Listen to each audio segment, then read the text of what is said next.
Bull or bear? I'm rolling in 1877S U.S. trade dollar, and she comes up a bear. Let's see what happens on Sunday night. Good afternoon, folks. What's up? This is Brian Kuzmar with Commercial Rare Coins and Precious Metals in beautiful Lauderdale by the Sea. Got the live Deerfield Beach Cam, which is a sister city just north of us. I guess we can call it a sister city, maybe. That their live beach cam on. A lot of folks out there on a Saturday, beautiful day. Weather's not too bad, actually, too, for Florida. 70, what was it, 75 when I last looked? Probably a little hotter now. And a little bit of waves out there, probably better up north. Maybe I'll get out and do some surfing finally.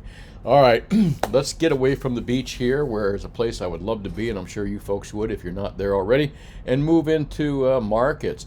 I haven't been with you guys for like over a week and a half, or I don't think I've done a video in about 14 days, to be quite frank. That's 2 weeks. And the reason being, I was away in Alabama last week. I went up for the first time in my life to Talladega to check out the racetrack with a friend that was going up there to look at the aero cars. We actually drove a Dodge Hellcat up there, which was a lot of fun, and we got to do a kind of a parade lap around Talladega. And for most of you know that Talladega's got some really great banking at about 100 miles an hour, which is still a lot of fun. Didn't get to really take it and open it up at all, but enjoyed the weekend. And by the way, and I know this is not a car show, and I know this is not a show about beaches or fishing. However, I always like to share cool stuff. If you are ever in Alabama, I won't tell you necessarily to visit the Talladega track, but definitely go to the Skip Barber Museum, which is probably one of the largest motorcycle collections in the world of running bikes. And if you get a chance here, I got to show it to you since I had such a great time. I know, most of you saying, well, get to the news here, Brian. The Skip Barber, but it was so enjoyable. And I think most of you guys are going to be really impressed with it, museum. Even if you don't like motorcycles, it was just so impressive. Here we go, Skip Barber. This is where I was. Take a look at that. That's a museum. Just all motorcycles too, mostly. And there's a track we went on another track we went on, which is kind of fun. But if you ever get a chance, definitely go to the museum and look inside there. It is just an incredible amount of fantastic cars and fantastic motorcycles just through and through. All right, let me get on with the show here. Markets are kind of where we've been for the last month or two, waffling a little bit, except for gold. Gold keeps making all-time highs. Doesn't seem to make the news, but no less, it's making all-time highs. Silver kind of waffling between that 32 and that 34 range.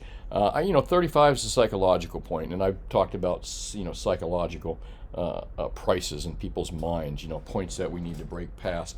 Maybe points that are pre-figured. I don't know. My view on how these markets are somewhat manipulated, but somewhat. We've been bouncing that $32 to $34 range. I think that once we pass that $35 mark, the next mark is going to be kind of a slow march between that 35 and 40. However, the couple things I want to discuss, as you know, with the title, what could we see with a Trump presidency coming up here? Again, I know I'm being a bit brash in making that prediction, but we'll get into that in a moment as well. But let's talk about platinum, sub $1,000. A friend of mine called and said, what do you think of platinum, Brian? The other day I said, you know what? I said, it's just dirt cheap. It hasn't moved. It has a lot to do with industrial stuff, but I'm sure it's a highly manipulated market since it's much smaller than silver. And to the downside, let it go up $50, let it ride down $50, 25. I'm sure they're doing the same thing with platinum as they do with silver in the crooked Crimex markets. But again, that's a whole different story that we've talked about a million times. So I said, platinum, just buy the lows, buy the dips, is it going to go any place anytime quickly and soon? I don't think so, but I do really believe, because platinum is so cheap relative to gold, especially if you look at the platinum to gold ratio, which not many people look at. Why? Probably, but and even platinum to silver, I guess, ratio is tightened up quite a bit. Platinum's just cheap, and it's a major metal that's used it has industrial uses, and those industrial uses involve high heat and the fact that platinum will not react with a lot of chemicals under high heat. Gets into sciencey stuff, folks. You know more about that than I do. But here we are. Platinum's just dirt cheap. So I told him I own platinum. I own platinum at sub $1,000, maybe even some at $1,100 or $1,200. But a lot of the platinum I own is sub $1,000. I just thought it was cheap. I don't think it's going to go much cheaper than that. And at some point, I think we're going to see higher platinum prices for sure. Let's move into, and again, am I excited about these prices? I sure am. We're moving into different levels, folks. I have always said that, silver seems to move in a level like 5 to 10, 5 to 10, 5 to 10, back and forth, and then it kind of reaches that 10 level. I don't know what it is. It's those little, well, I know what it is. It's rinse and repeat. It's rinse and repeat, especially by the big collusive commercials. That's their range. Manipulated markets don't need to go just straight up, buying a bunch low and then selling at the high, manipulating the market that way. How the market is manipulated in silver, in my opinion, and the people's opinions that are way smarter than me, is that they drive it up $5 or a couple bucks, and they drop it down a couple bucks, then they drive it up, and that's how they're making their money by doing that. It's actually better and easier way to do it, and they're probably not going to get caught more than likely, because most people think manipulation involves either big ups or big downs. And yes, I am in my store, and I think somebody thinks I'm open, but no, I'm not. And I know they're going to wave at me when I go by. All right, let's take a look at here. What else are we going to look at here? Let's look at that. Distracted me. Sorry about that. Okay, let's take a look at gold and silver prices in general, because I want to talk about this real quick. Here's the macro trends, gold versus silver prices historical chart. And what's interesting about this market that we're currently in with gold is that silver in these times has typically always outperform gold. I mean, take a look at that line, silver. I mean, look at the graphs here. Silver usually outperforms gold when you get these big bull markets like we have right here. And there you go. There's gold and there's silver. Oh, I hope they don't see me. Sorry. I'm trying to hide now. And there we go again, 2011, 2012. Take a look at the price of silver. Outperforms gold dramatically. I mean, this market is so different that we're seeing right now because gold is significantly outperforming silver. I mean, that's one of the oddities that we don't really talk about much in the precious metals talking head world. But I mean, if you just take a look at that, it's a complete reversal of what we've seen in the past.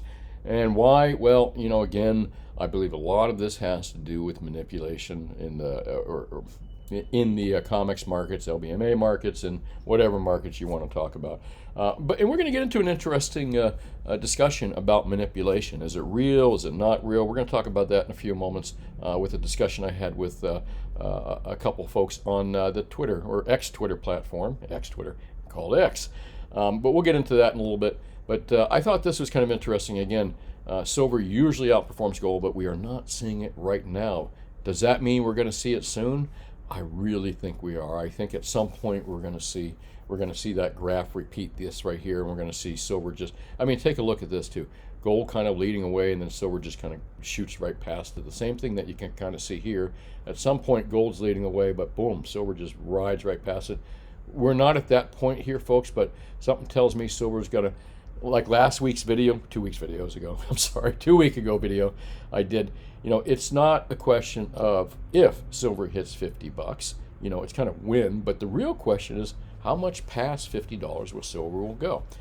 And I believe, again, this is my opinion, and I do hold silver, so I hold a lot of silver actually. I'm very bullish on it. So I'll just kind of put that out there, and this is my opinion, that we're going to shoot way past $50 at some point, and it's going to have a lot to do with mostly supply issues.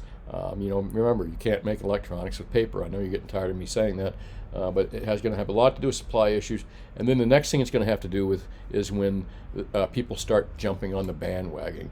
But I've got my doubts about the bandwagon, other than maybe industrial or non-industrial, well, industry and big companies. I got my doubts about the bandwagon and the general public jumping into silver, because we didn't see it with gold, folks. We're still not seeing it with gold. Only a small percentage of people, in my opinion, and have bought gold and silver over the last decade, 2 decades, maybe even 3 decades. If you're listening to my videos, we are one of the small percentages out there. We are the small percentages out there, okay? So let that be a lesson. Don't think that we are a big community, gold and silver, physical stackers, that is. And, if you ask most people, do you own gold and silver, most of your friends and family, most will say not at all, not in any way, shape, or form. A few of them might say in an ETF, whoever controls my IRA, blah, blah, blah, may have an ETF in silver or something like that. But other than that, I think you're going to be really surprised to find an extremely, unless you live in some strange place. I don't mean that in a bad way. It's a great place if you live in a place where everybody understands gold and silver. But folks, across the world, across the nation here, it's few and far between. So I don't know if we're going to see anybody jumping on the bandwagon like we did in 1980. And even in 2012, this retail market is lame. This gold and silver market is lame. Now, let me not say lame, because look at the numbers. Look where we're going here. We're going way up. It is lame as far as U.S. retail participation. Just sucks in precious metals right now, for the most part. Maybe they'll find out, maybe they'll jump into it. But if they haven't jumped into gold already, it makes me wonder what happens when silver starts flying. You just don't see the news in it either, folks. And that doesn't surprise me, because corporate media sucks. I've been saying that for years. They don't give you the full picture. They only give you what they want you to hear, what their masters want you to hear. When I say masters, the owners of these companies. All right, so what's going on out there? I like to use, ZH. Hey, listen, love it, hate it, whatever. It's a good source of kind of independent thought, which I like. And you're never going to get from corporate media, period. Never, ever. Corporate media is not independent thought. Well, perhaps it is the independent thought of the owner, or the owners, or the government entity that's mouthpiecing it. But I digress. I do kind of like ZH. What are we looking at right here? And I got two cool subjects, so follow through with me here. We're going to talk about a couple cool things. A Trump presidency, what's that mean to the price of gold and silver? And a discussion with two big heavyweights, Ted Butler and Keith Weiner, on the is gold and silver manipulated? Let's talk about silver. Yes, no, and these guys have two different trains of thought. I think you're going to find that conversation or that interesting here. Well, anyway, let's kind of go down the heads. We all know Peter Schiff, and that might be an interesting conversation. Remember what I told you about corporate news, corporate media? I'm telling you, folks, it's just not this CNN. It's not CNN. It's just Fox. It's all of them. It's even probably, if you're watching on one of the Alphabet's media outlets, there too. Just all bullshit, propaganda, and lies. Not even my friends that are kind of more on the.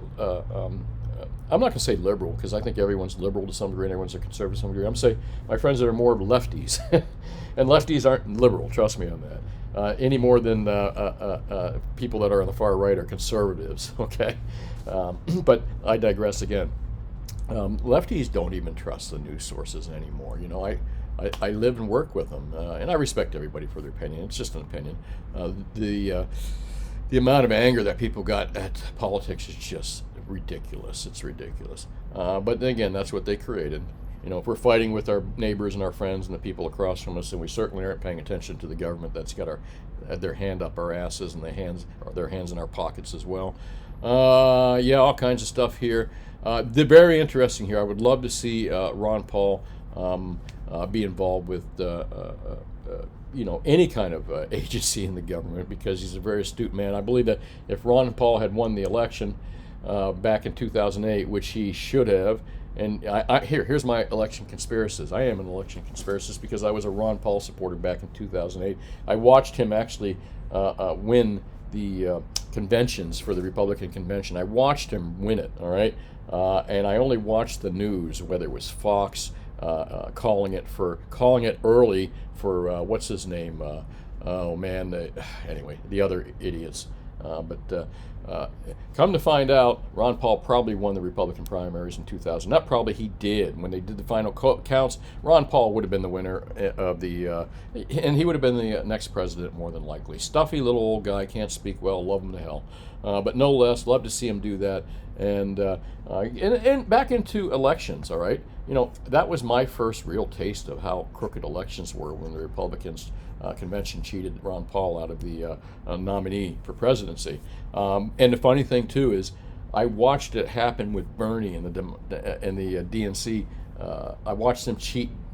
Love or hate Bernie, same thing with Ron Paul. Love or hate him, and I'm not a fan of Bernie at all. I just think he's a parasite. Excuse me. Some good ideas, but really he's just a parasite in Washington, D.C. Never worked a day in his life.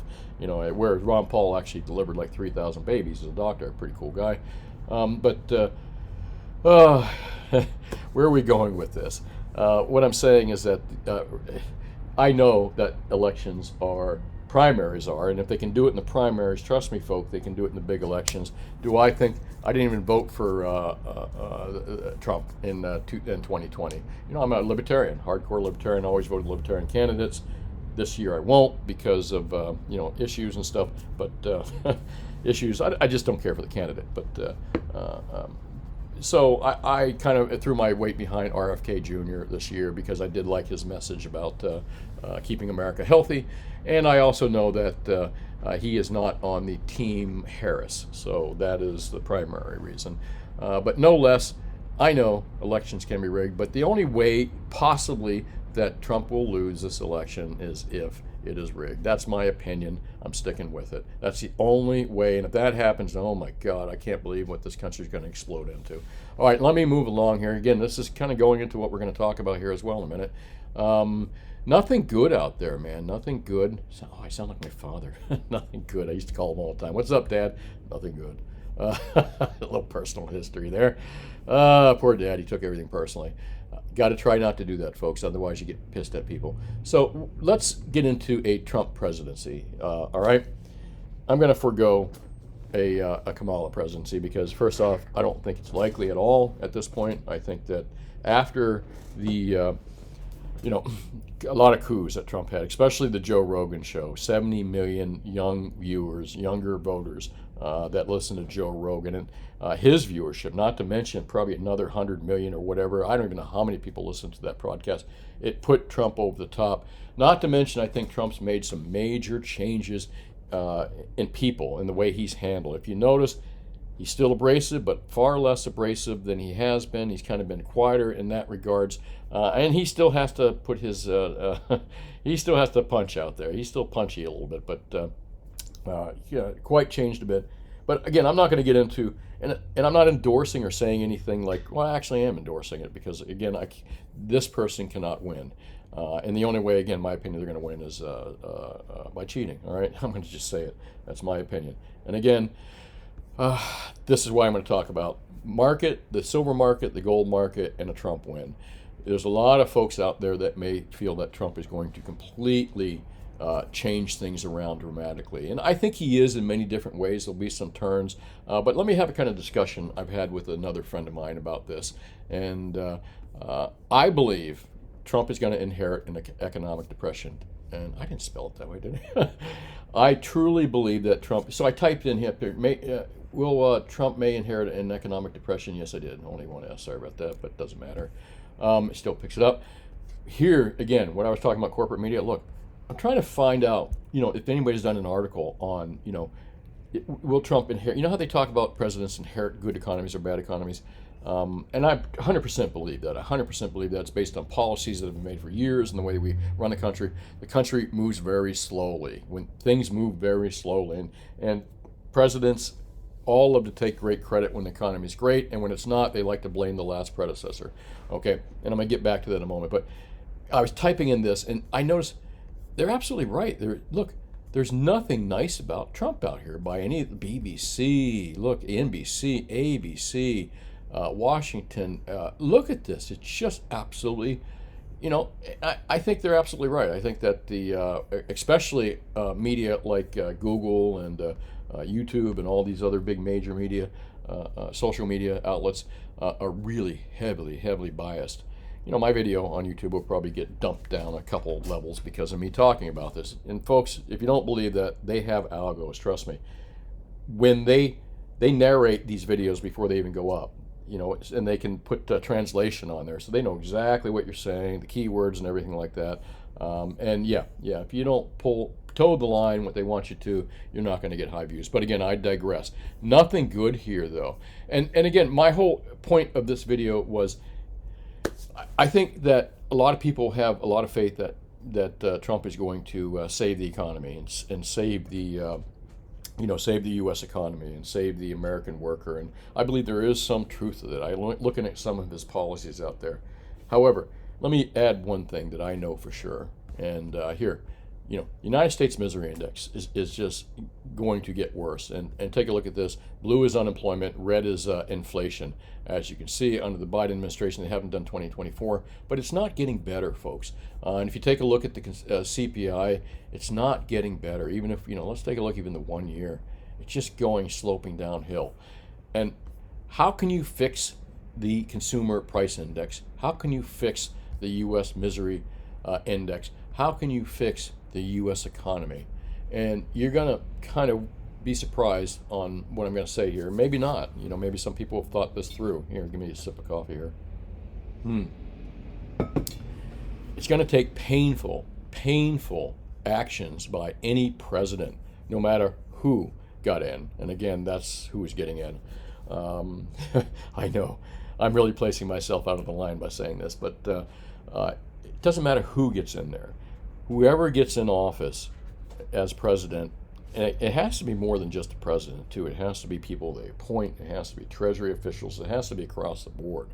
The only way we're going to get out of this economic nightmare that we are in and don't quite realize it and heading into even worse is by someone that does extremely painful things for the economy. And when I say extremely painful, I'm talking about austerity measures. I'm talking about bringing the industry, reducing inflation, increasing employment, okay? I'm talking about causing the CPI to go up instead of down. In order to do that, it would require a candidate to do some very, very, very hard things that would cause severe economic hardship on the United States for short term. Now let me preface that: short term, maybe medium term. But folks, the system is so broken and so screwed up, and I'm not going to go into details because we could sit here forever. You all know this. You've listened to other videos. The experts that might be listening to me out there know this as well.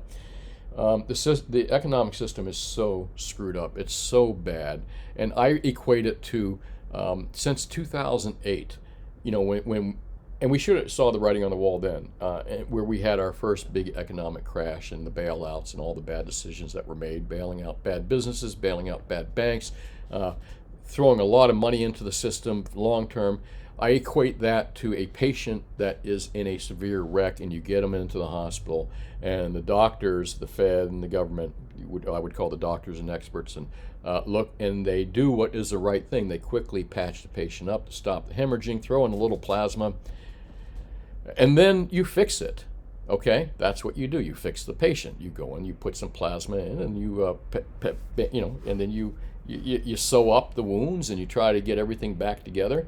Except that's not what our government, and that's not what the officials did in our economy in 2008. You know what they did? They left the patient on the gurney. They kept slapping more Band-Aids on and kept pumping in more plasma, money, more blood, money, And what have we got? Well, we've got a really bad situation here, folks, and this is what I'm talking about. Is Trump the guy that's going to, excuse me for popping around back here, but is Trump the guy that's going to have these really harsh austerity measures and going to be hated by half the country, that's going to lose jobs and lose lucrative contracts with the military and going to lose lucrative government contracts and lucrative government jobs? And when I say government jobs and contracts, folks, we have such a tremendous amount of waste out there that it has to be cut. It has to be cut. And it won't have to be cut because we'll willingly do it. At some point, it's going to have to be drastically cut because we have no more money left and we can't fund it. And that's kind of where we're at right now, but not quite. And I don't think Donald Trump really is the type of guy with his ego, and pardon me, he's got an ego, we all know this. Donald Trump's ego is not going to allow the economic hardship and austerity and the hatred that'll come from austerity and doing the right thing to fall in his ship. I believe, and I could be wrong, folks, I believe that Donald Trump is going to just pump more plasma. Kind of guy he is. He's a businessman. More money. But I believe he's going to keep pumping more plasma into the patient, and then his 4 years are up. Whoever gets, if he manages to keep the patient alive, keep the Band-Aids on, not have the patient finally hemorrhage out under his administration, under his rule, then lucky for him. But I don't know, man. I don't know. I'm looking at this economy and this patient, and I just see how bloated it is with plasma, and I just see how many band-aids have been stacked upon band-aid upon band-aid, and I just know that whoever really wants to do the right thing for this country, and I know it's definitely not this person to the right here, Kamala, and I have my doubts about, I know he wants to do the right thing, don't get me wrong on that, but will he do the really hard things that may make him hated, and will that conflict with his ego? That's a big question on me. And what will happen to the price of gold and silver? Well, this is what, boy, I'm really throwing it all in together, folks. Gold and silver, I believe, after Trump wins, might take a dump, a small dump.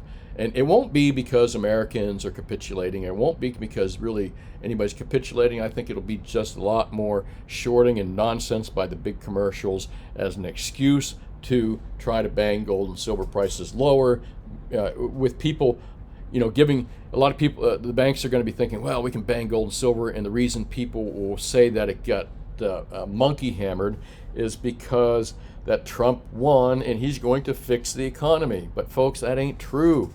Even if Trump does the hard things, gold and prices and silver prices will shoot up dramatically. They have to. Even if Trump tries to do the right thing, gold and silver prices are going to shoot up dramatically, okay? You can't just keep slapping band-aids.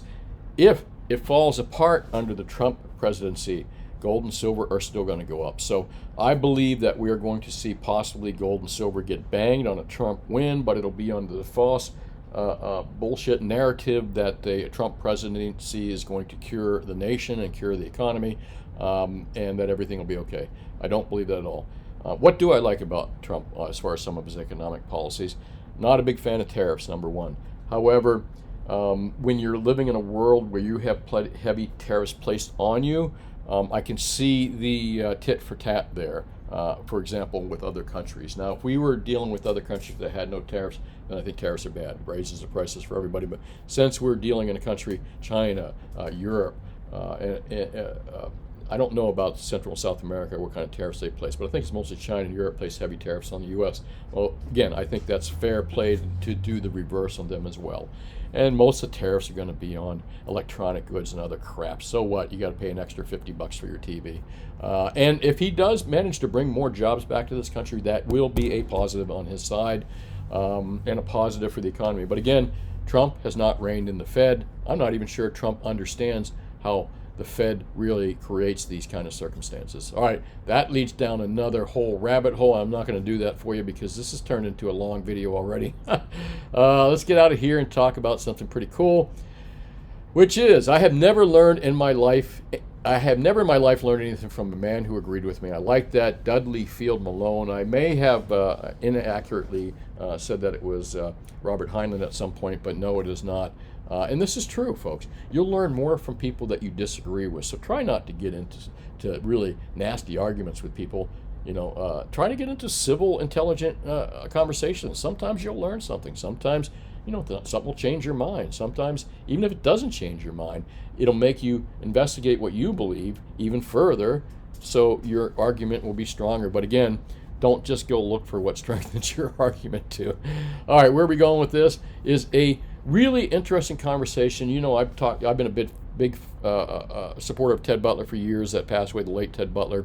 I know some of you call me fanboy, but yeah, maybe some degree. I think the guy was really super intelligent, and Ted believed that the big commercial banks out there, as I still believe, and that other entities were involved in keeping the price of silver down manipulatively and collusively. We've talked about this 100 times, not going to get into. There's another fine gentleman named Keith Weiner, who's I forget what Keith does exactly. I think he's involved with the silver mine or something like that. But Keith Weiner, very, very technical guy. So I wrote a little bit of article because there is, arbitrage or manipulation, and it's a great debate that's been going on sometimes. Some people, and we're such a small community that I really wanted to have this conversation. So if you're on X, definitely, I've got this pinned to my top of my page. I'll probably pin my video later, but you can find this on there. Weiner versus Butler, arbitrage manipulation, silver debate. And you can kind of read this here if you want. Actually, you can just read it right here. I'm going to kind of scroll down the page. You can just hit the pause button, read through it. Go ahead. And And there you go. I'm going to kind of go down to that section right there. But really, what I did was Keith's and Ted, very technical guys. I think I mentioned in here that Ted could read COT reports like most people could read a comic book, and Keith Weiner is just like really a mathematical genius. I won't say mathematical genius, but he really understands. Very technical guy, and got to respect what he does. So what I did was I took both his what he believes as far as the markets are not manipulated, and I got what Ted believes, and I kind of fed that into AI here, and this is what AI came up with. And again, sorry to move that up and down. Let me move down a little bit lower so you can pause and read that. There you go. And I'll kind of pause down here, but this is kind of what I wrote in the dark bold there, and then the AI kind of wrote the rest of it. And I find it really extremely fascinating. Folks, if you're on X and you want to talk about this or get into my conversation here, feel free to, man.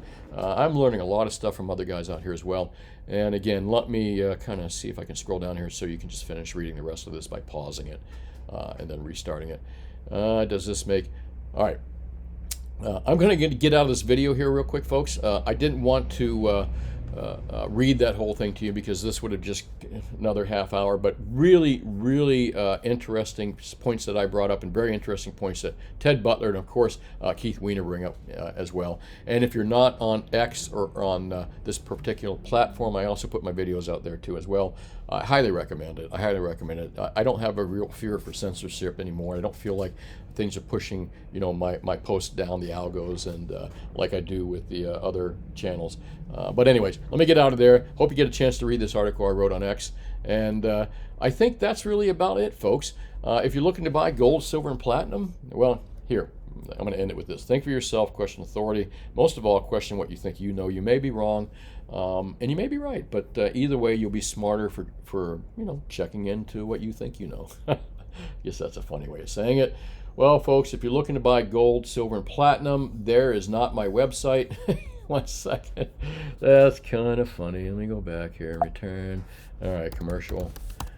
Rare coins. That's me. All right. I got to find myself. There we go. Commercial rare coins.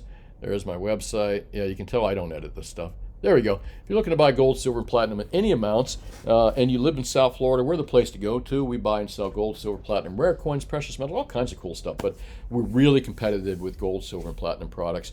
And you get to see a real face here. We're open 10 to 4 Mondays through Fridays.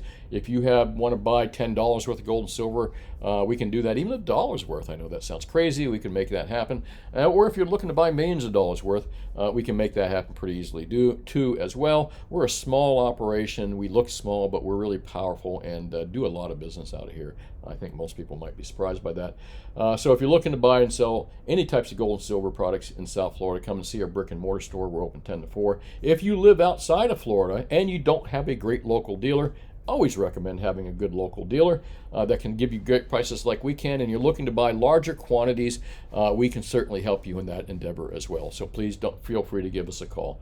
Well, that's it, folks. I hope you have a wonderful weekend, and I'm actually going to go to a shooting competition tomorrow with the Libertarian Party on Okeechobee. So if you're a Libertarian and you're going to be going to that competition, I'll see you there. If not, have a wonderful weekend, whatever you're doing, and I'll talk to you soon. Bye now.